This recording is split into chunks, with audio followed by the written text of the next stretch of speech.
Okay, we're going to be getting this started in just a moment. We're talking about the impending or the potential proposed settlement with the National Association of Realtors and plaintiffs. And we're going to get started in just one moment. Here we go. I'm going to let some people in.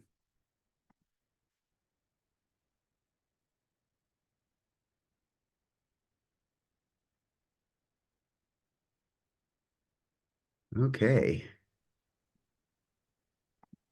Going to get this started in just a moment.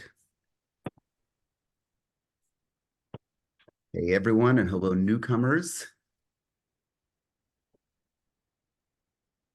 Gracie, I always like your backgrounds. Thanks, Ed. He's really in the woods, everyone. Mhm. Okay, this is going to be fun.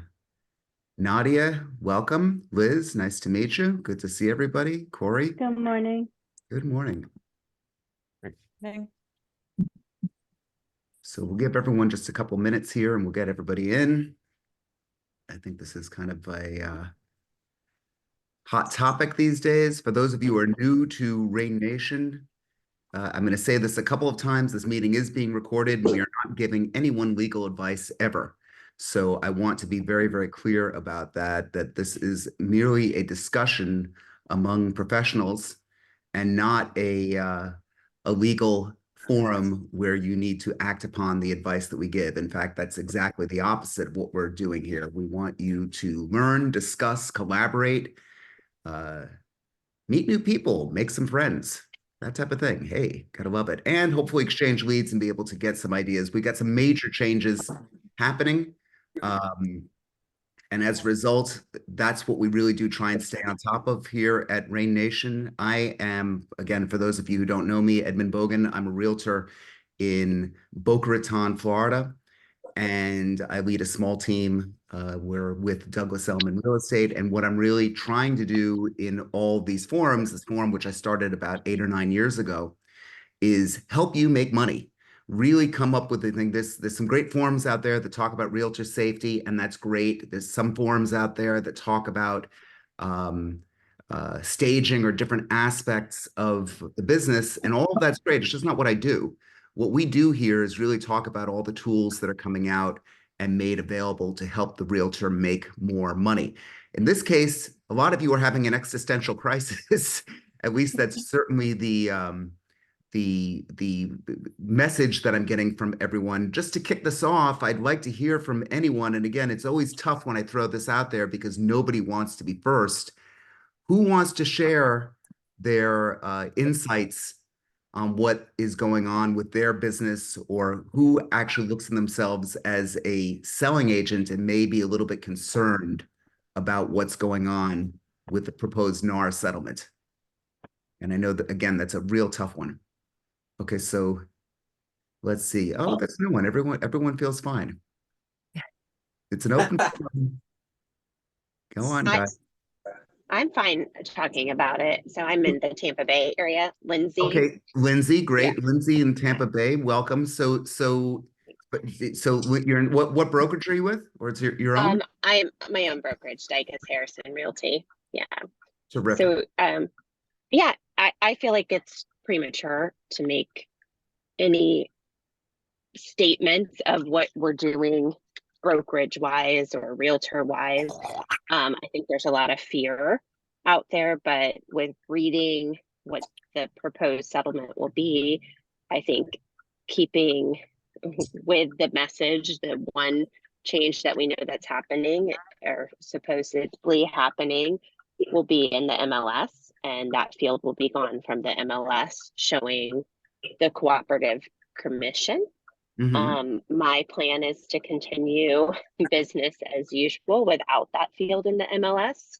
My agents and myself, when we meet with the seller, we present what commission is going to be charged. And in the Florida contract, it shows what the commission is, and then what we agree as a brokerage to share commission wise with a buyer's agent, however they're represented in the state of Florida. So that is our plan going forward, is to continue to not only sell our value, but also the value of a buyer's agent, bringing buyers to the table and cooperating and sharing the commission with them. Sure. Let me ask you, what percentage of your business would you estimate are buyers versus sellers? And actually, if before you answer that, if everyone could just put the number down in the chat, like I would say, I'm going by buyers versus sellers, I'll go 40-60. So I've got 40% buyers, 60% sellers. You could all do something similar in the chat. And if you could just go on and tell us. Yeah, I think it would be a pretty similar mix in our business with my own personal as well as agents in my office. Okay. Okay. And as far as, you know, in gearing up for this, who here had the approach that they were going to start focusing on sellers from months ago? I mean, this is not new. People have been seeing this in the news. Okay, Nadia, can I pick on you? And I promise I won't bite. Sure. Okay, want to tell everyone who you are and where you are? Nadia Martinez. I'm in New Haven, Connecticut. It's a small boutique brokerage here, Key Property Group. Okay. And so you thought about this months ago, like, did that actually change your plans at this point? Yeah, so part of my business plan was to focus on listings and refer out buyers. And I still do have about a handful of buyers that I work with in particular. They might have been referred to me, family or friends, or they really have to be my buyer avatar, right? And so everyone else is being referred out of state, everything.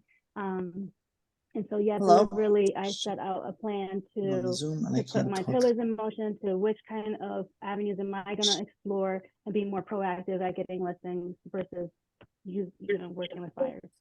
Okay. Yeah, and I think we all need to be proactive. I also want to just say, you guys are all on live mics here. So you're welcome to ask a question at any point, but if you don't mind muting yourselves so that we don't hear dogs or background noise. I'm going to launch a little poll here because I'm really curious to hear what all of you have to say about this. There's 3 questions here. Are you worried about the recently announced NAR settlement?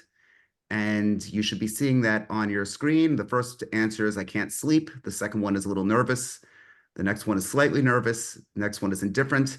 And the last one I think is most important. I see this as an opportunity to make more money. I see this as an opportunity to make more money. So again, be honest with yourself, because again, you don't have to be Mr. or Mrs. Look at how great I am. You know, if you're actually nervous, please put this in.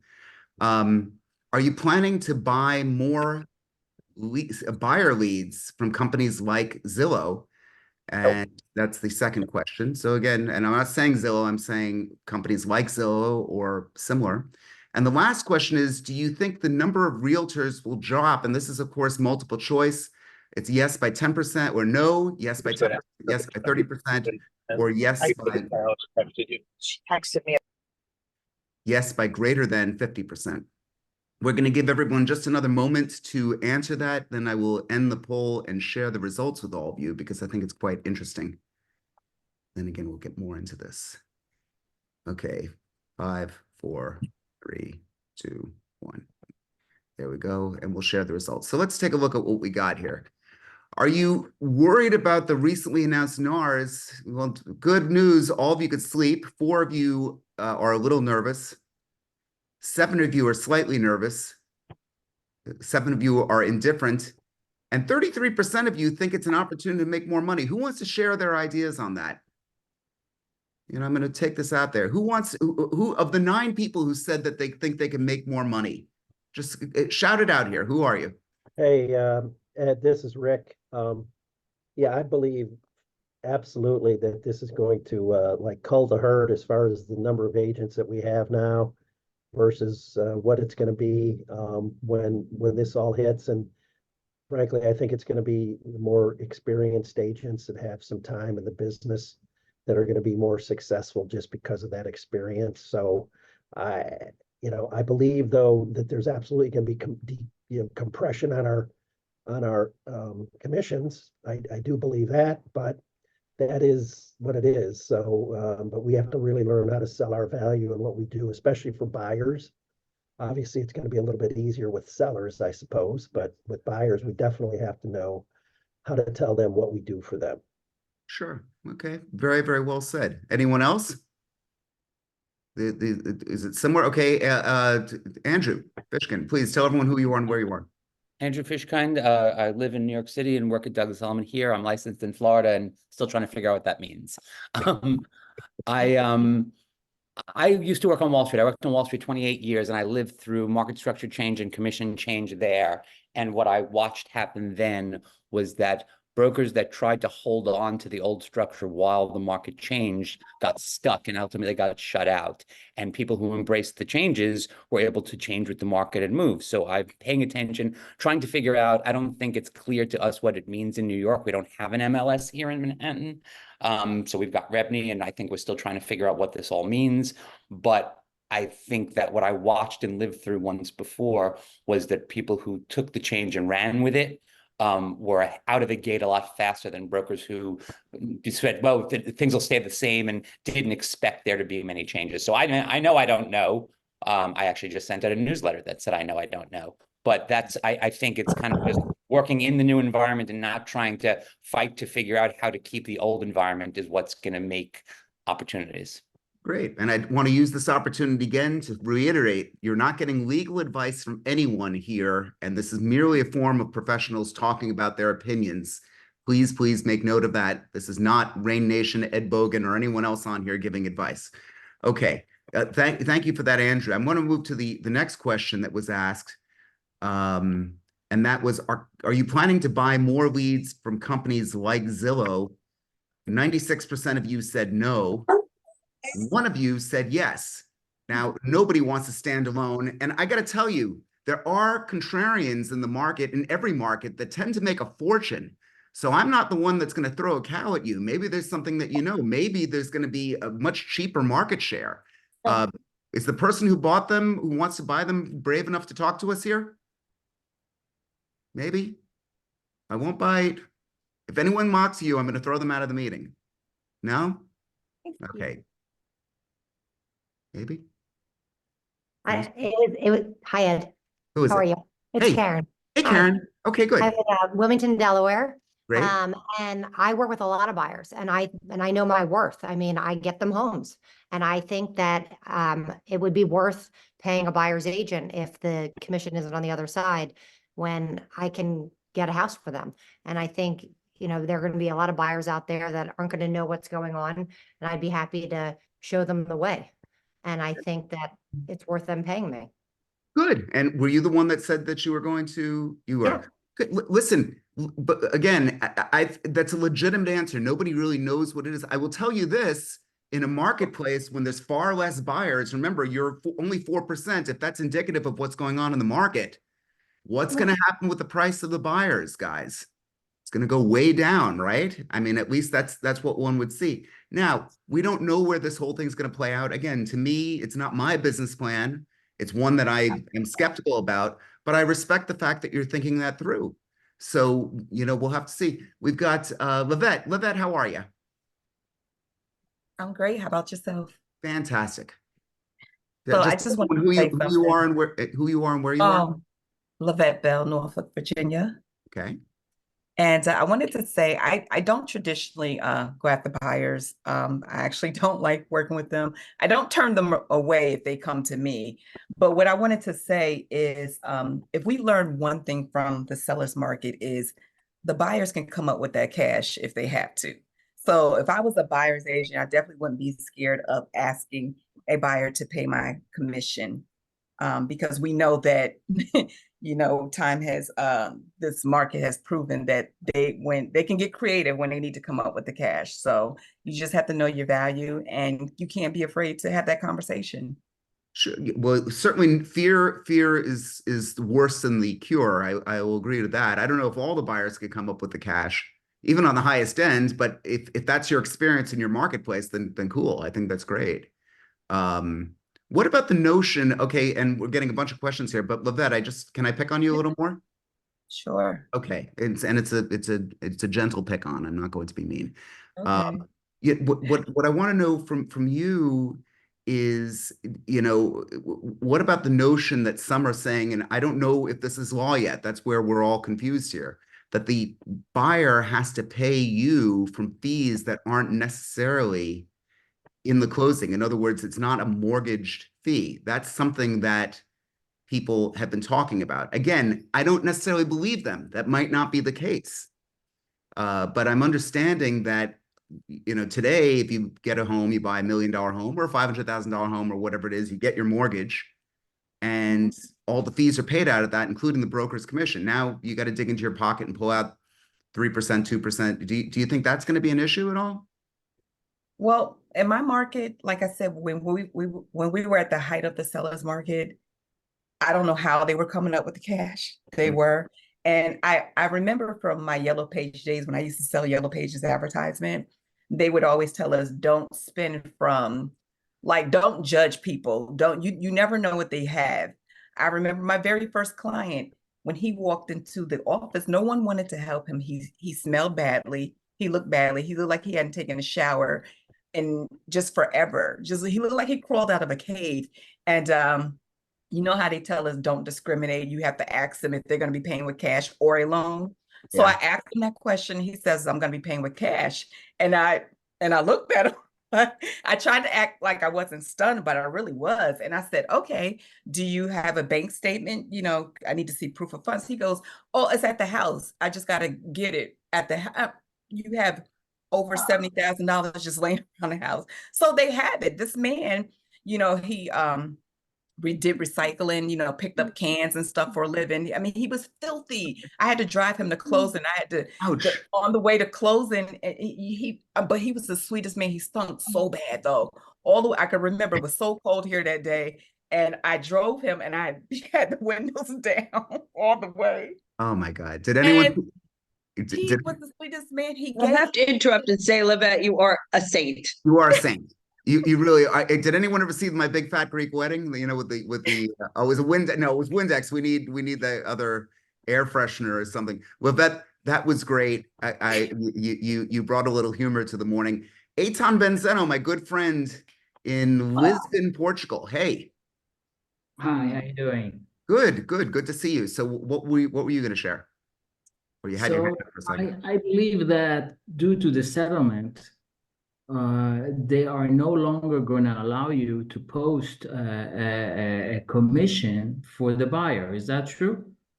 Okay, and again, saying this with a legal disclaimer, it is my understanding that buyers' commissions can be paid, but they cannot be announced in your advertising, like in the multiple listing service. We need clarification on all this.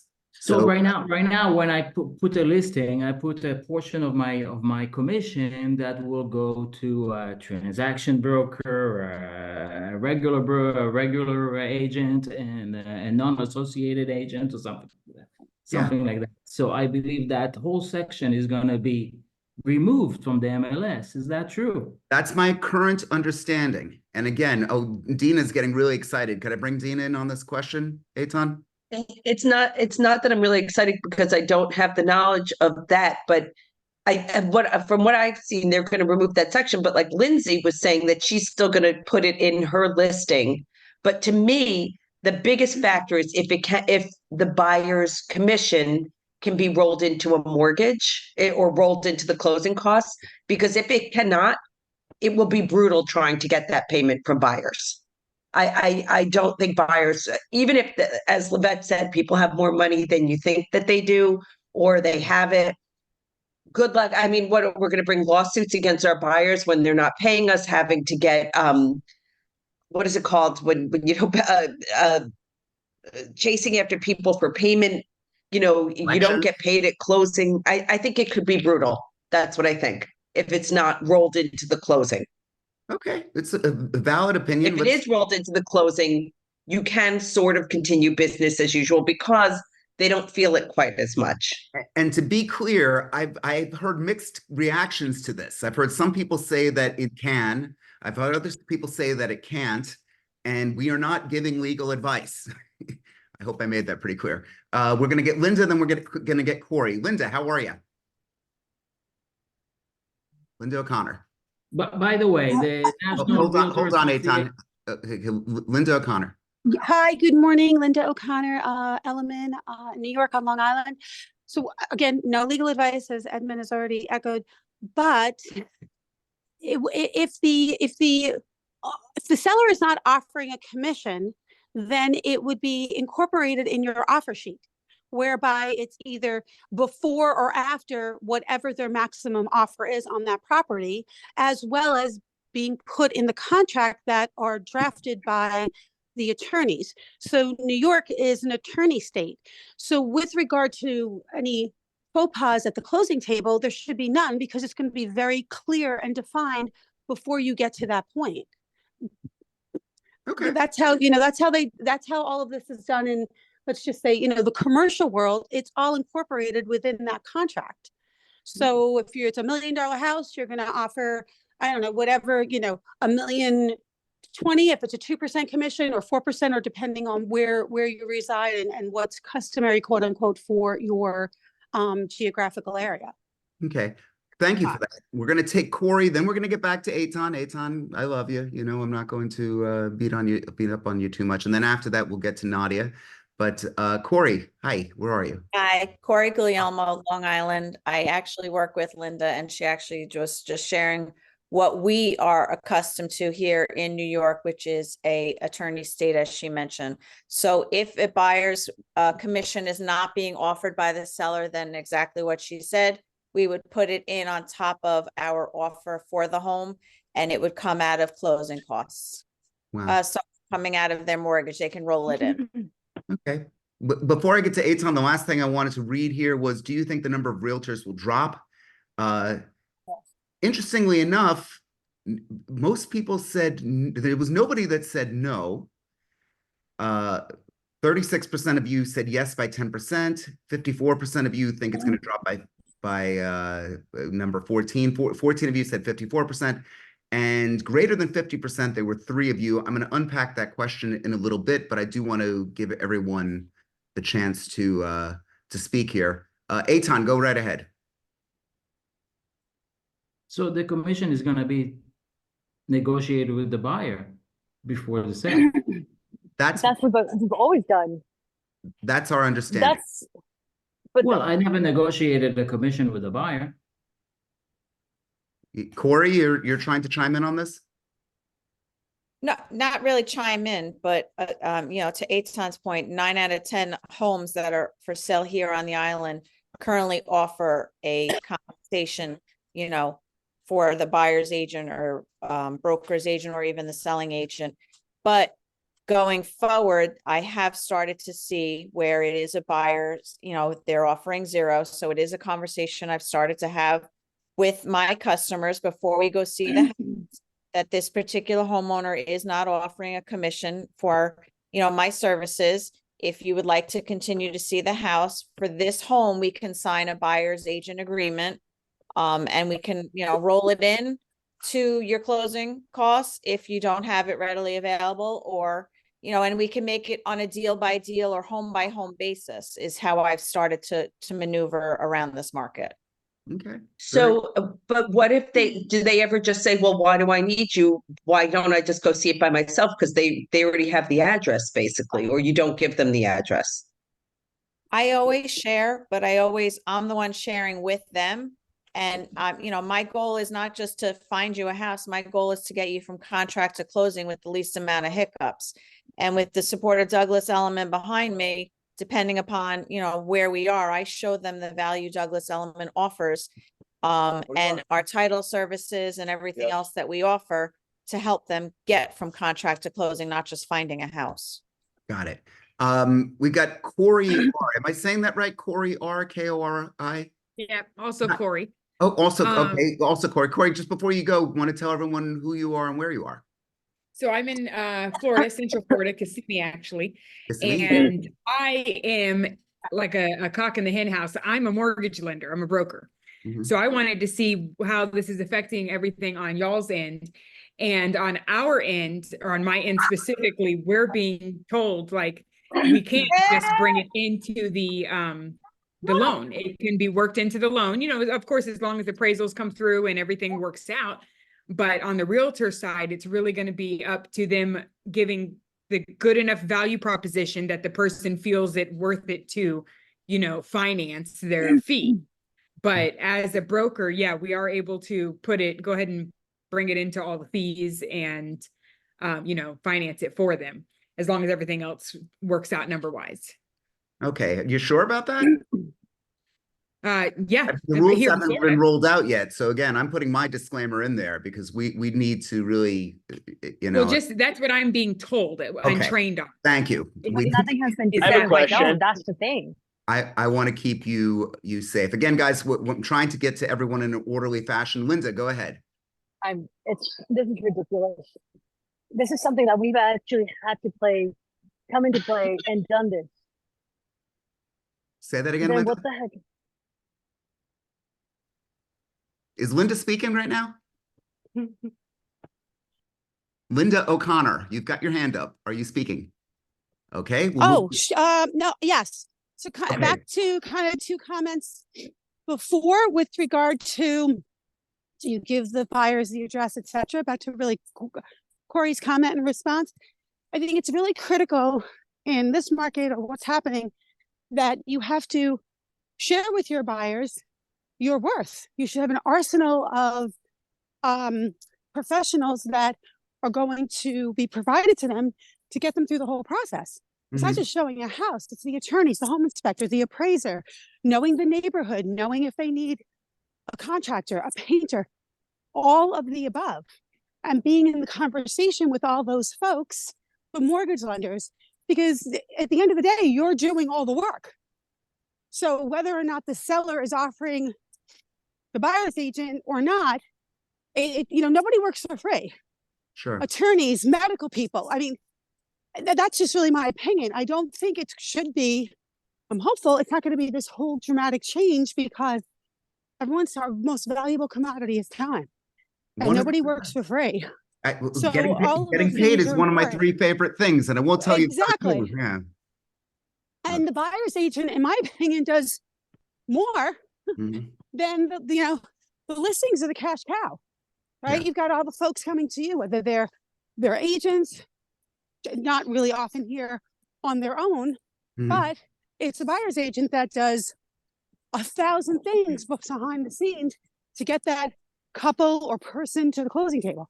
Sure. Okay. Well, we'll circle back in a minute. Lindsay Harrison. Lindsay, want to introduce yourself? Tell everyone who you are and where you are. I already spoke earlier. I'm sorry. Okay. I'm managing people here. I apologize.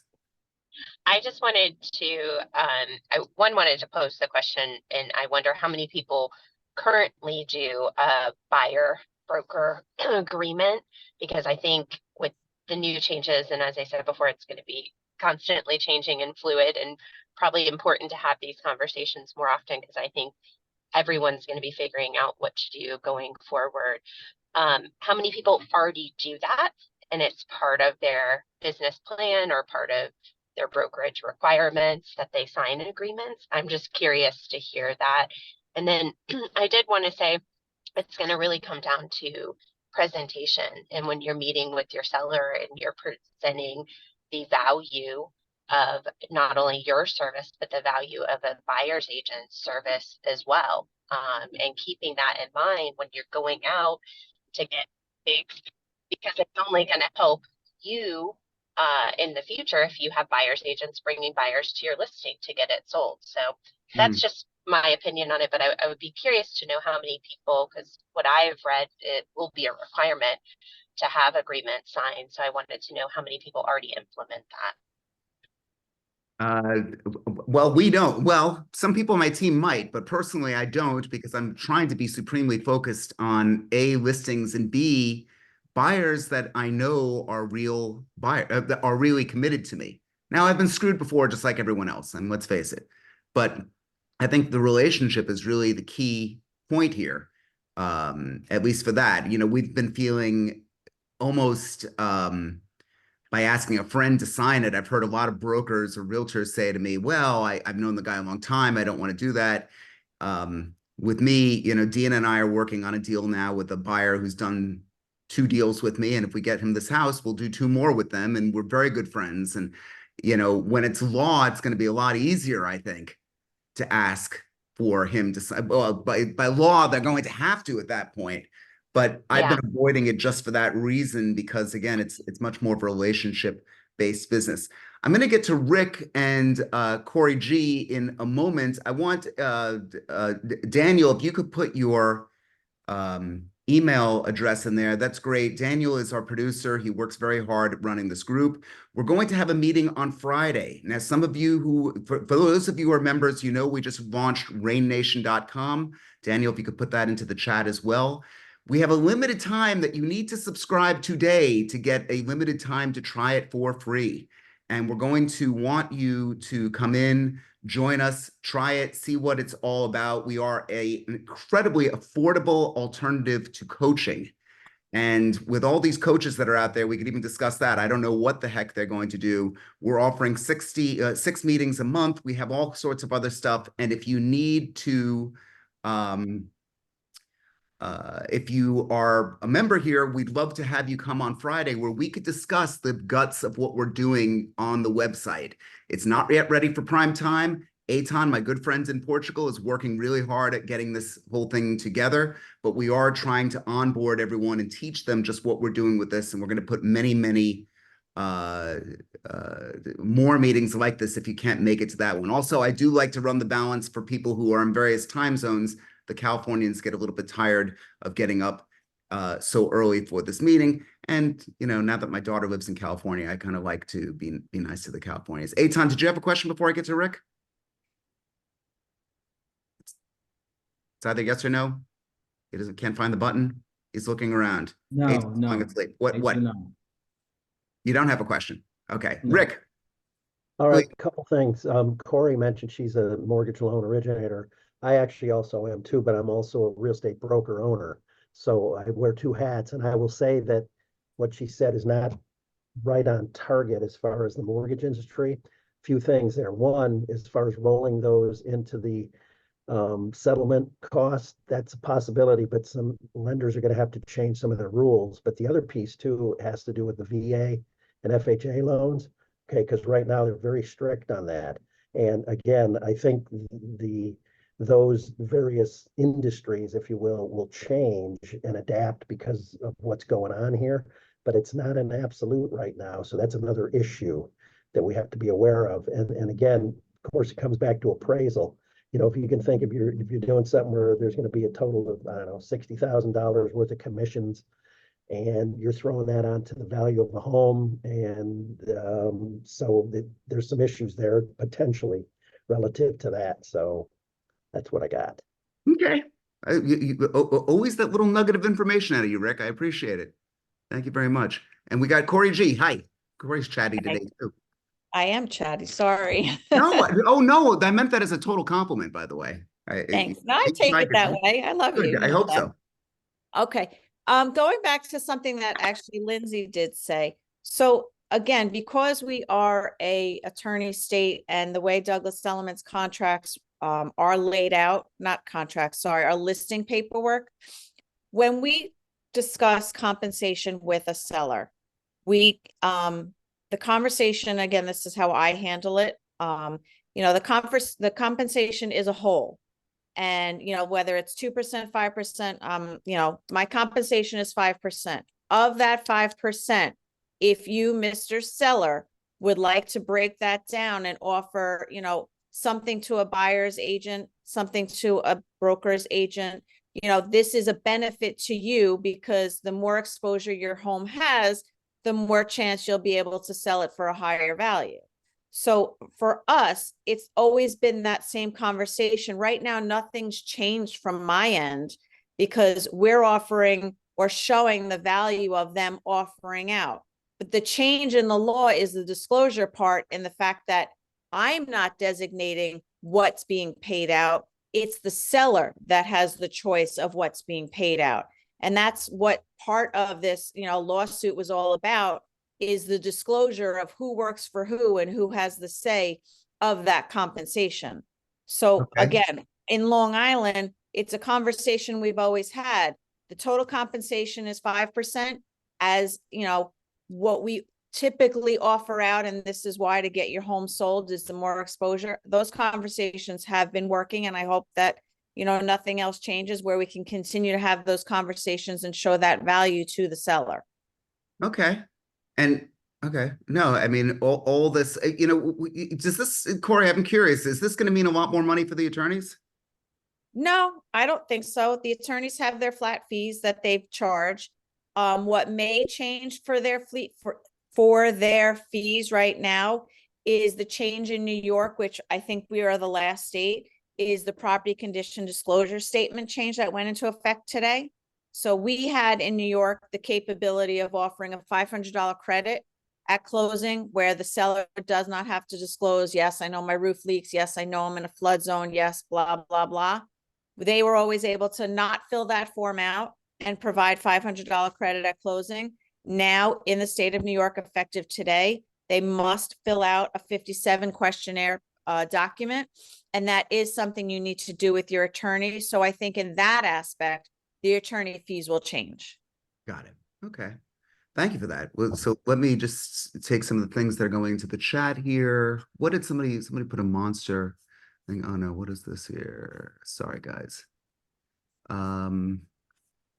Harris, did you have a question? I thought there was something that was coming up here for you. No, I was going to comment or ask a question on the mortgage being able to be looped in, but I think it was addressed. Okay. It was addressed. And just tell everyone who you are and where you are. I mean, I think ultimately yeah, my name's Harris Benson with Douglas Elliman in Houston, Texas. I think what I'm focusing on right now is because, like, I was in a sales meeting yesterday at our office, and I was in and out due to phone calls, but the gist of it was like, let's like wait and see what happens. I think that's the wrong way to approach it. I think what we're doing here is the right thing to do, which is talking it out and planning ahead. I think my first step in all this is really focusing on like value proposition and being able to communicate that clearly and effectively, because it's those agents that I think are going to be able to take advantage when the change comes. So that's for the next week. That's kind of what I'm focusing on outside of just normal business matters. And I think the step out of that after that is to figure out, okay, what's my potential structure going to look like for buyers and sellers? And do I need to consider creating a, lack of a better way to say it, a tiered system based on, you know, how much you're working with somebody, either on the buy or sell side. That way you can present somebody maybe with a suite of options for somebody to choose based on like how your services are going to be for them and how much work you're going to do for them. I'm glad you brought up the service, because I've been, and by the way, for those of you who are not Douglas Elliman, believe it or not, the majority of this group is not Douglas Elliman. I'm a Douglas Elliman agent. I know a lot of Douglas Elliman agents. Subsequently, we got great people in Sotheby's and Lang and EXP and all kinds of places, and non-agents as well. So I want to not make anyone feel isolated. But I want to just say these opportunities are there if we actually decide to lean into it.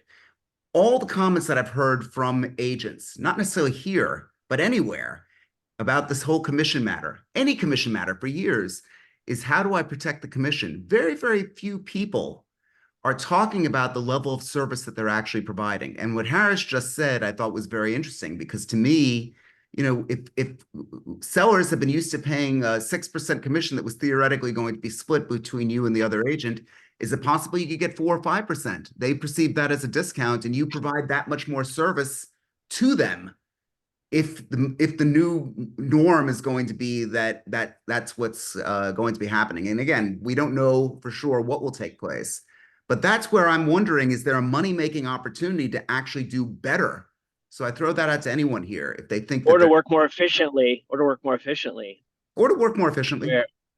where you have maybe people who are on the side who might help show more properties, where most of what our time is doing is contracts and back office stuff, and you have someone else actually showing the property if the buyer wants to choose like that option. Yeah. Okay. Very, very good. I think there's a lot of ways to look at it, but I think the primary thing we all need to do is really focus like on our value prop and presenting that. I see like I think it's funny. I see, and I apologize if this is any of y'all, but I see a lot of people posting on like Facebook and Instagram, commenting on it. I think our time is better spent focusing on ourselves and our value prop than like spewing out to the world to like clients like our thoughts, I guess. Okay. Because change is happening regardless of what we like it or not, whether we like it or not. Whatever you do, for goodness sakes, don't hide your head in the sand. We will certainly talk about this a lot more. I want to also say on Wednesday, we're going to be talking about deep fakes. We're going to be talking about all the new technologies now to actually, I've cloned my voice. If anybody wants to hear that, I could send you a clip of my cloned voice. I could clone your voice. I'm not going to because that's unethical. But there are some great things that we're starting to do with this, where I get ChatGPT to come up with the news of the day that I want to cover. I have it organize that in the tone that I want it to be put into. I then take that, put this into a program called 11 Labs. It produces the narrative. I give the narrative to Daniel, who makes a montage, and that goes on to social media.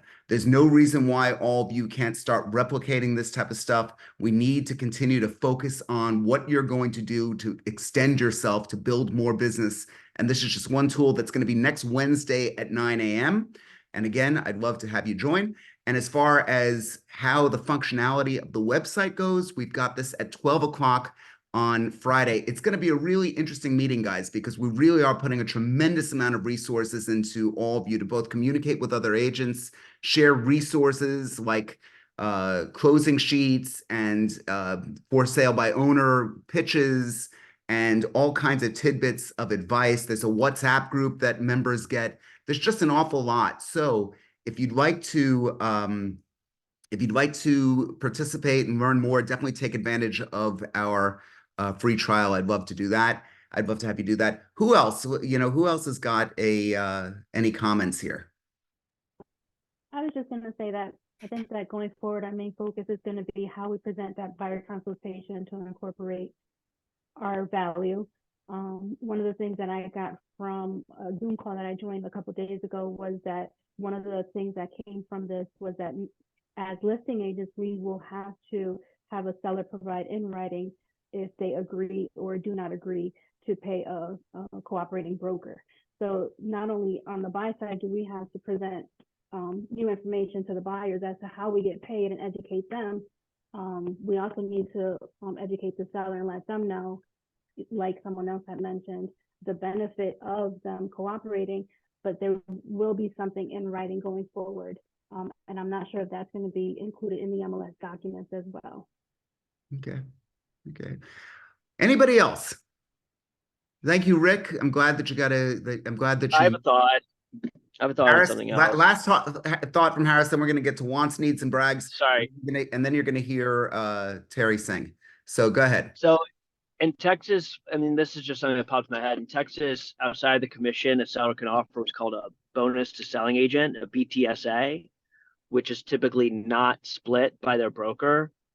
And so it could be a loophole where the seller can maybe lower their overall fee, but to the benefit of the buyer's agent, they might actually getting net similar the amount. I don't know if anyone's following me. I haven't done the math. I haven't done like the hard math, but basically you can offer 3%. Someone could offer 3% to the buyer's agent and $5,000. And the 3% will be split by their broker, and the $5,000 basically goes straight to the agent through their broker, but their broker doesn't get a cut of that at all. It's purely a bonus. We have broker bonuses. Yeah, I get it. Yeah, so I'm not sure. I haven't done like the math in my head, but like that could be something that also could be offered to buyer's agents from the seller end that may lower the net from the seller, but may make it a little bit more enticing for a buyer agent if you're kind of worried about attracting enough buyers due to lower percentages. Okay, but it still can't be advertised on the MLS, just based on what I've read so far. I guess not. I don't know, but I just saw that jumped to my head, the BTSA thing. Yeah. We're going to be revisiting this more and more, and we're going to certainly have smaller forums on this as well. At this point, I want to get to a section of the meeting which I call wants, needs, and brags. This is the time in the meeting where we're able to talk about what you want, what you need, and what you'd like to brag about. It could be anything at all. A charity that you're involved in, provided that it's not a violent charity or something that's mean. It could be anything that you've accomplished. It's a great opportunity to say, hey, I just got this $3.5 million listing in St. Andrews Country Club. So if anybody knows anybody who's moving down here, and I did, and I'm co-listing it with Dina Ulrich, who's in the meeting with me here. Livette, hi. I just wanted to say this month I'm celebrating a decade in real estate. So this is my 10th. Thank you. Okay, that's awesome. That's my little pop in my own collar. So yeah. Decorate, and you get to celebrate by driving around with a smelly client.